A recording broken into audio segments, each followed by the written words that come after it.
Shim's been calculated and installed over here. Obviously, this would be bolted down and nice and tight before we retested it, but we're going to pretend that we bolted it down and we retested everything, and now everything is good, meaning that this surface right here and this surface, or this axis and this axis, are exactly parallel.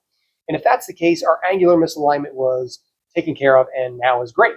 But we may find, and usually if you have to do that adjustment, you're going to find that you'll end up with, if I can zoom in here real quick, you'll end up with an actual difference in height. Okay, and that's okay. That's the easier one to actually take care of. So we're going to go back down. I'm going to set you down right here, and then we're going to go over here and zoom back in for just a moment, just to take a look at what this looks like. Now, with no angular misalignment, when you put this up on here, you should notice that there is really no difference between here and here. And how do we test that? Oh yeah, that's right. There are these cool little feeler gauges, and then we can make sure that it's an even gap over either one. Now, once we figure out that there's an even gap between the two, then we just need to figure out what the gap actually is. And then once we know what the gap actually is, then we'll see, oh, okay, well, this side over here is the one that is low. So that means that we're going to have to put shim in.